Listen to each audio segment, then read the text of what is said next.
আসসালামু আলাইকুম। ইরানের হামলায় মহাবিপদে সৌদি আরব, আরব আমিরাত, কাতার, কুয়েত, ওমান, জর্ডান, এই ছয়টা মধ্যপ্রাচ্যের এই ছয়টা দেশ। এই ছয়টার ভিতরে ছয়টাই হলো আমেরিকা এবং ইসরায়েলের দোসর। তারা আমেরিকা ইসরায়েলের ঘনিষ্ঠ বন্ধু।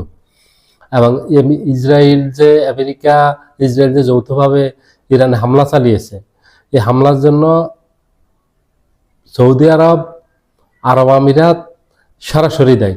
সৌদি আরবের পররাষ্ট্রমন্ত্রী এই এক সপ্তাহ আগে আমেরিকায় গিয়ে ডোনাল্ড ট্রাম্পের সাথে বৈঠক করে তাকে আমন্ত্রণ জানিয়েছে ইরানে হামলা করার জন্য, এবং আরব আমিরাত এটা নীরবে থেকে সমর্থন দিয়েছে। মানে আরব আমিরাত বিশ্বাসঘাতকতা করেছে ইরানের সাথে।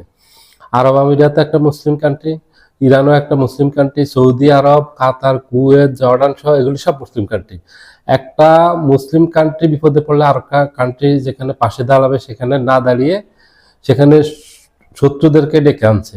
এখন ডেকে এনে মহাবিপদে পড়ছে এই সৌদি আরব, আরব আমিরাত, কাতার, কুয়েত, ওমান, জর্ডান, এই দেশগুলি সবগুলি মহাবিপদে পড়ছে। কারণ ইরান সামরিক দিক থেকে খুবই শক্তিশালী।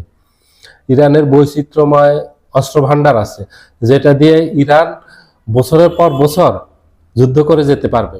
ইরানের এই যত অস্ত্র দিয়ে এখন যুদ্ধ করতেছে এগুলি সব ইরানের নিজস্ব প্রযুক্তির তৈরি এবং নিজেরা উৎপাদন করে।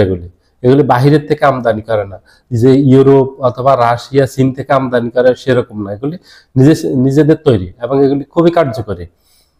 এই জন্য বিদেশ থেকে আনলে যেটা নিষেধাজ্ঞা থাকে অথবা বিদেশ থেকে অস্ত্র আনার সময় লাগে, অর্ডার করলে তৈরি করে দিবে, কয়েক মাস অপেক্ষা করতে হয়, সেগুলি ইরানে করতে হবে না। এজন্য ইরান বছরের পর বছর তারা যুদ্ধ চালিয়ে যেতে পারবে এবং সেই শক্তি সামর্থ্য তাদের আছে এবং সেই মানসিক প্রস্তুতি আছে। কারণ ইরান জানতো, বিশেষ করে সৌদি আরব, আরব আমিরাতের এই দুইটা দেশ ইসরায়েল এবং আমেরিকাকে দিয়ে ইরানে হামলা চালাবে, এটা ইরান জানতো। এবং ইরান এই জন্য জানতো যে আজ হোক কাল হোক ইরানে আবার হামলা হবে। ইরানের সকল ধরনের প্রস্তুতি ছিল। ইরানের কোনো সমস্যা হবে না, ইরানেরও ক্ষতি হবে। যুদ্ধে শুধু এক পক্ষের ক্ষতি হবে না, ইরানের ক্ষতি হবে, ইসরায়েলের ক্ষতি হবে, আমেরিকার ক্ষতি হবে।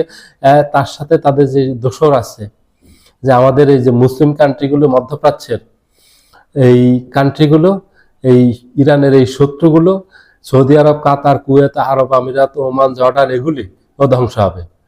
সো এখন ইরান যেটা করতেছে, আজকে থেকে শুরু করছে, যেটা গতকালকে পর্যন্ত সৌদি আরবে, কাতার, কুয়েত, আরব আমিরাতে, জর্ডানে, ওমানে আমেরিকার যেসব সামরিক স্থাপনা আছে সেগুলিতে হামলা করেছে। আজকে থেকে সামরিক অসামরিক সব স্থাপনা হামলা শুরু করে দিয়েছে।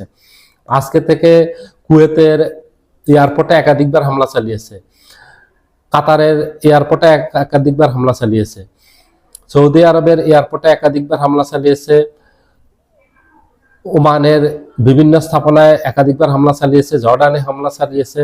এবং আজকে সৌদি আরবের সবচেয়ে বড় তেল শোধনাগার, এটা পৃথিবীর সবচেয়ে বড় তেল শোধনাগার, এটা জয়েন্ট ভেঞ্চারে সৌদি আরব এবং আমেরিকা জয়েন্ট ভেঞ্চারে এখানে তেল শোধন করা হয়। খনিজ থেকে যে তেল উৎপাদন করে সেটা করে এখানে পরিশোধন করা হয়। এই পরিশোধনাগারে আজকে হামলা চালিয়েছে, সেটা বন্ধ করে দিয়েছে আরামকোতে। এখন এই যুদ্ধ এখন সীমিত শুধু পরিসরে নেই, এটা ব্যাপকভাবে ছড়িয়ে পড়ছে পুরো মধ্যপ্রাচ্যে। এবং ইসরায়েলের শুধু স্থাপনা না, আমেরিকা শুধু স্থাপনা না, এর বাহিরে যত স্থাপনা আছে সব স্থাপনাতে এবং বেসরকারি স্থাপনা যেগুলি আছে, বিশেষ করে বিদ্যুৎ, পানি, গ্যাস, এইসব স্থাপনায় এখন ইরান হামলা চালাচ্ছে ধারাবাহিকভাবে। এই সৌদি আরব, কাতার, কুয়েত, আরব আমিরাত সব জায়গায়। সবাই ভালো থাকবেন। আল্লাহ হাফেজ।